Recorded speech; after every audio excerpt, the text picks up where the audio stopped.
What's up, guys? Popeye Pigs for Life here, and today we're here with the second part to our 4th Augustus Zoo update video in Planet Zoo, with the sun rising in the horizon, or well, it was rising just now, but anyways, we've got quite a bit of work to do. So, if you guys remember from last video, we replaced the Himalayan dome with the newly constructed Himalayan house. If you want to, go ahead and see the construction process, then, I'll make sure to link the video down below. But yeah, in case you did not see last video, as you can see, I am running Planet Zoo on a much better, much more suitable computer, which, yeah, I'm very happy about. One other change that I did do off camera is I, submerged the, tour tracks underneath the ground, make it look less artificial. But yeah, so, as you can see, we've got a little bit of work to do. So, the India section is looking a little bit barren at the moment. I want to make sure there was no more floating foliage. So because of that, I decided to get rid of all of the foliage. And then, right here, we've got, little bit of space left. This is going to be the Takin enclosure. I keep going to refer as the golden Takin. There's no specific like subspecies. If we go into the Zoopedia, it's literally just the Takin. Yeah. Hang on. Yeah, it's literally just the Takin. So yeah, so the Takins are gonna go right here. And then right here, is going to be an enclosure for the Sun Bear. Or not the Sun Bear, the Sloth Bear. There we go. Yeah, I promise we will see some Sun Bears in a future zoo build. But yeah, so, yeah, we've got a little bit going on here in Augustus Zoo. Man, I just love the new graphics. I mean, look at the sunrise. Makes me really feel like I'm in Africa. This is great. Oh, and watching the hippos laying in the water.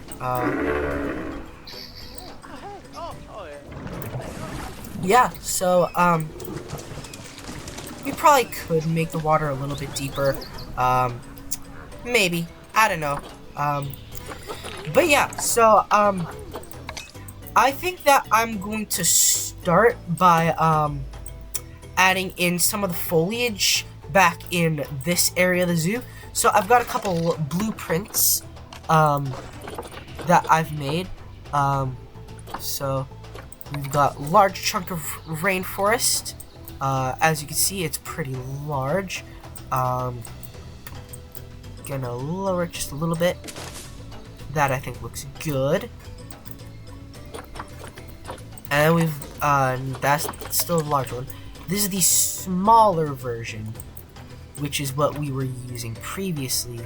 But yeah, as you can see, those purple flowers, were, floating, and they were really annoying the heck out of me.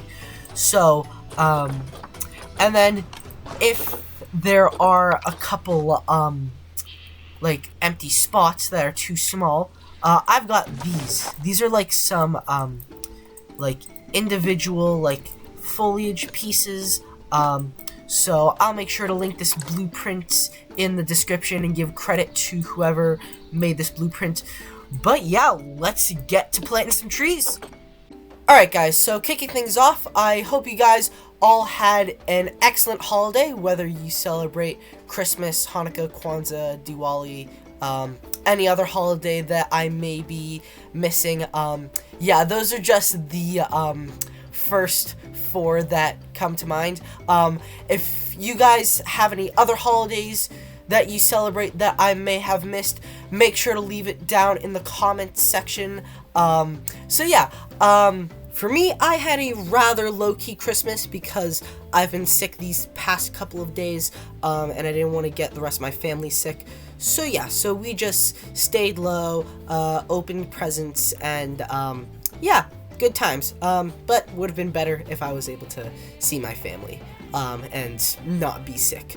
But yeah, so yeah, at least I ended up getting sick on a week I had vacation, and I wasn't like bogged down with schoolwork, or I wasn't missing any schoolwork rather. But yeah, speaking of vacation, now that I'm on vacation, I will hopefully be able to get some extra videos uploaded. Definitely want to do another Jurassic World Evolution 2 video after this, and then afterwards we will update Samurai Sanctuary with some of the other animals that were added in the Eurasia pack, those being the Wisent, the Mute Swan, the Eurasian Wild Boar, or I think it's just called the Wild Boar, the Wolverine, and the Saiga Antelope. So yeah, so as you can see, like I've mentioned, I'm using some blueprints that I downloaded from the Steam Workshop, to fill in those smaller crevices. But yeah, so yes, I know that placing down foliage isn't like the most exciting thing in the world, so because of that, I'll make sure to include some timestamps in case you want to skip ahead to when we actually build the habitats for the animals. But yeah, continuing the reeds and stuff, and I'm just gonna go ahead and tell you guys, but the result looks a lot better than it did with the like dense foliage and stuff. Like yeah, it's so dense that you can't even like see like through it, which is the illusion that we want to get. The illusion, for those of you who watch Evolution Square. Also, Evolution Square, I doubt you're watching this, but if you are, thanks for the shout out. But yeah, so yeah, just filling in those gaps with frog DNA. I'm kidding. No, with trees and more trees. Did I mention trees? Alright, so yeah, yeah, as you can see, we've got these like little gardens that we can like put in the smaller areas that won't be good for the larger chunks of foliage. And what I've been doing is I've been submerging the like garden bed underneath the ground, so that way it looks like it's like all natural. But yeah, so adding some on the edge of the Bactrian camel habitat. Had to get rid of a load of trees, so that way we can like keep the like deserty vibe. But yeah.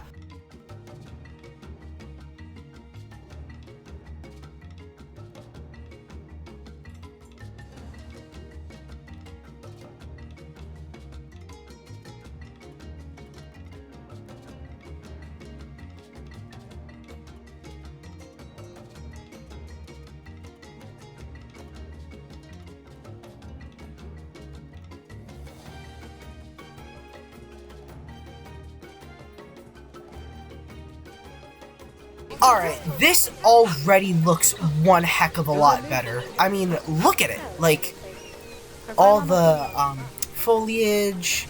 There's even some right up against the, what you call it? The, water. Yeah, there we go. I know words, I promise. There's some over here. I gotta get rid of this long grass. But yeah, that's one little tip that I have for you guys, is if you're building and you want to know what it looks like from the ground view, definitely use the explore mode so that we can see like what it looks like. Got the peafowl enclosure.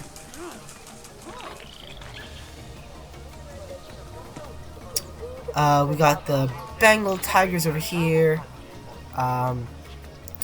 We've got this area leading up to the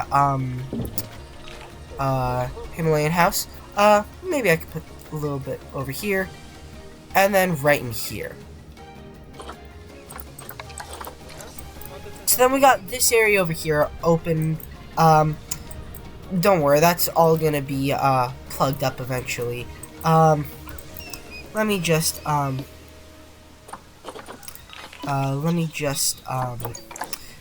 in a couple more foliage pieces. There we go. And then once again, just getting rid of this long grass.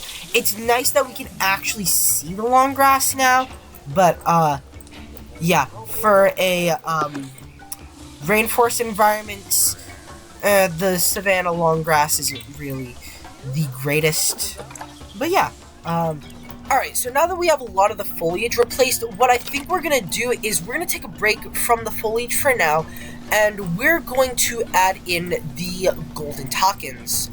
Sorry if you can hear a load of background noise. I just have my AC on in the middle of winter. Yes, but no, in all seriousness, I need to turn this on so that way my computer doesn't overheat. Because the person at Best Buy where we got it told us that a lot of gaming laptops are susceptible to overheating. But yeah, we have to get another Sloth Bear. I completely forgot about that. Sloth. Actually no. Sloth Bear. Perfect.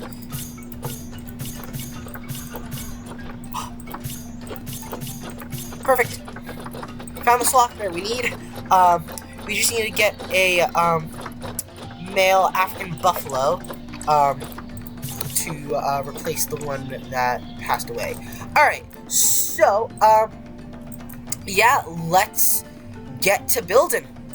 Alright guys, so as we work on the Takin enclosure, I'm just gonna share some pretty cool facts about the Takin. To start, we need to clarify exactly what these guys are related to, because these guys are pretty funky creatures. So the Takin is closely related to sheep and goats, with its closest living relative being the Barbary sheep, which is a species from the Atlas Mountains in North Africa, specifically Morocco. Although these guys have some pretty odd features, it's these features that allow the Takin to survive in the frigid, cold Himalayan mountains. For example, the reason that Takins have such large noses is thanks to their sinus cavities, which help warm the air it inhales before it reaches its lungs. Because by allowing the air to heat in its sinus cavities, it is therefore saving up on precious energy. On top of that, its shaggy coat helps it to keep warm in the frigid Himalayan mountains. I mean, that is to be expected from a coat like that, and from an animal that lives so high up in the mountains that it is expected that it would have a shaggy coat, or not even a shaggy coat, but just some like thick coat of fur that will allow it to keep warm in the frigid temperatures. Anyways, as you can see, because these guys live in the Himalayan mountains, I am adding loads and loads of rocks. So yeah, and yes, of course, there are like several subspecies of the Takin, such as the Sichuan Takin and the golden Takin, that I keep almost calling it until I realize that, again, there is no subspecies that is like specified in the Zoopedia. It's literally just the Takin. So yeah, just finishing up by adding in some habitat items for the Takins, and yeah, I'm pretty happy with how this habitat turned out. Alright guys, so that is going to do it for the Takin enclosure. Man, these guys are absolutely beautiful. I'm like so glad that they were added into the game. Man, look at them. So beautiful. But yeah, make sure to add in a lot of rock work, with some of these East Asian rocks. Might get rid of the monkeys, make it a little bit more natural. There we go. Let's see what else. Adding a lot of Himalayan foliage. Yeah, this looks great. A little bit on the flatter end, but we still got some rock work to make it look like the Himalayan mountains. We've also got a lot of stuff going on, so I'm gonna go deal with this. So yeah, that is also going to finish up the Himalayan house. So let's go into Explorer mode. We can look over, see the Takins, the snow leopards, the Himalayan brown bears. Ooh, that's a nice view of the Himalayan brown bears. They're playing! That's so awesome! And there's a little baby! Okay, I wanna go see the baby. Look at the baby! Ooh, they're going into this little cave by the looks of it. You know what? I'm gonna add in some bedding. I feel like that would make it a little bit more comfortable.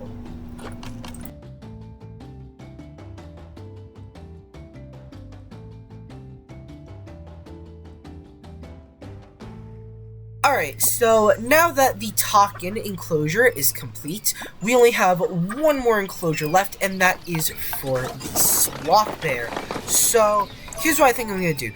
I think that, once again, we're going to take a break to, add in some foliage. I can probably get rid of this now. Yeah, so we're going to, add some foliage in the surrounding area, and then once we're done, we will end the video by adding the Sloth Bear.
Alright guys, as the sun is rising over Augustus Zoo, let's just say I really feel like I am immersed in the rainforest right now. I mean, look at it. Like, it's so dense.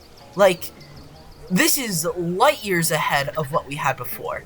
And then looking into the Bengal tiger enclosure, again, you can tell by my speech that I'm still sick. Yeah.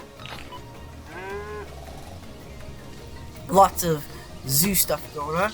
A couple gaps that I could fill in. But yeah, other than that, we only have one more thing we need to do, and that is add in the sloth bears. Alright guys, so as we're working on the final habitat of the video, I'm just going to once again share some really cool animal facts with you guys. So the sloth bear is the most nocturnal species of bear, and they're also the only bear to carry its cubs on its back, a lot like primates do. Sloth bears also don't have any front teeth. That way it can easily suck up any ants or termites with its vacuum-like snout. Now, in order to find these insects, a sloth bear's sense of smell can smell ants and termites up to 3 feet underneath the ground.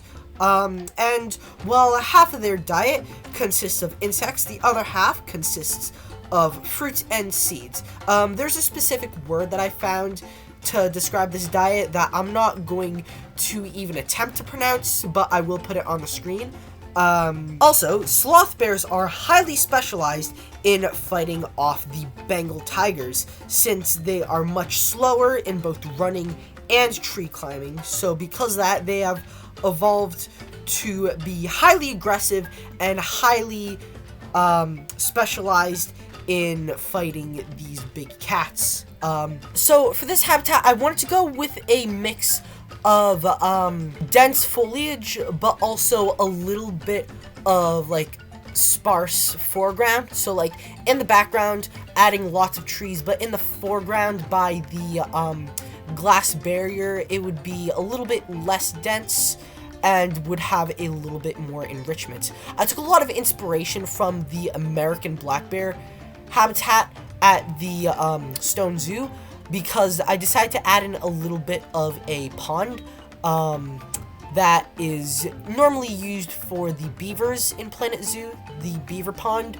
But I was originally going to use the like other option for like the more artificial pool, but then I decided the rocks would definitely enhance the exhibit. So yeah, one thing I've realized is I feel like I don't use the glass barrier as much anymore. It's honestly kind of underrated. Like, I think that, like, having, like, a little bit of glass barriers for, like, the guests to, like, be able to, like, feel and touch and, like, put their head up against the glass so that way they can see the animals is, like, pretty iconic with zoos. So yeah, also using the more natural, like, rubbing trees and blending it in with the foliage. Yeah, as you can see, I made the trees so dense that the bears couldn't even go through half the exhibits. Also, I like the idea for, like, the rocks and the climbable area definitely adds in a little bit more to the exhibit. So yeah, so I'm honestly really happy with how this exhibit turned out. I know I say that about a lot of exhibits, but yeah, honestly, thinking about it, I don't think that there really has been a habitat that I built that I wasn't really, like, a fan of.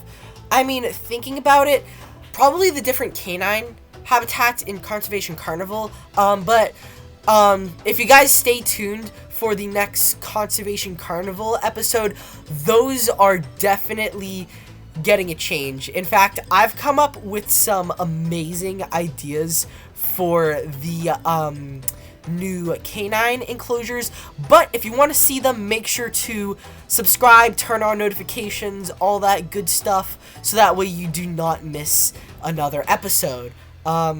So yeah, just finishing up by adding a little bit of foliage in the foreground, but yeah. Alright guys, so after a little bit of work, this is the sloth bear habitat. Let's take a look. Man, these guys are like absolutely amazing. So yeah, I did run into one little thing. If we go into the traversable area, the forest is so dense that they literally cannot traverse like half their enclosure. Yeah, so a little bit of a design flaw. They do have quite a bit of space though. So let me see. Wonder what I could do. Maybe if I got rid of a couple of these trees, that might do it. Let's just see how that looks. Okay, that is a lot better. Okay, so let's see how that looks though.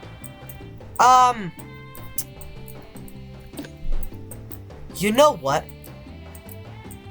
I don't hate it. I really don't hate it. So yeah, can't really see it, but I really like what I did with this little pond. What do you mean inaccessible? What do you mean inaccessible?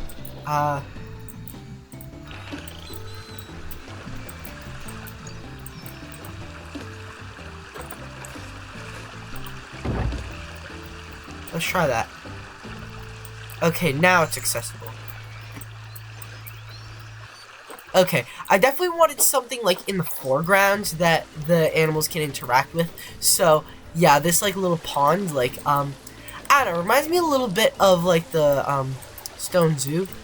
In fact, what I'll probably do is I'll probably just switch it around. There we go. Looks a lot better. Yeah, this definitely reminds me a lot of the black bear habitat at the stone zoo. Aw, but look at them. So much for being nocturnal, am I right? Yeah. On a different note, right in here, we actually have some baby Takins. Look at them, they're so cute. And they look so good with these new graphics. I know you can, like, barely see them because of the lighting and stuff. Oh gosh, my voice is cracking because I'm sick. Ooh, is this the mother? Again, another case of the baby hanging out with the mom. Oh, looks like it's gonna get lighter out.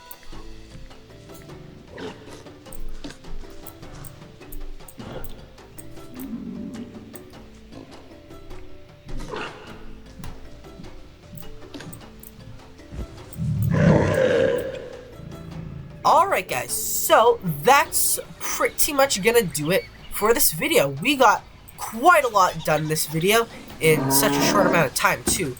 We added in the sloth bears, we added in the Takins, and we just made this zoo look overall like much better with the new foliage. I also did make this water a little bit deeper for the hippos. So yeah, yeah, there we go. Alright guys, so last thing before we end this video, I just want to wish you guys an official Happy New Year. It has been an amazing year with some awesome content, and I look forward to another year of even more amazing content. So with that being said, that is going to wrap up today's video. Really hope you guys enjoyed today's video. If so, please make sure to leave a like and subscribe to see some more Planet Zoo and Jurassic World Evolution 2 content. And I will see you guys next time. Peace out.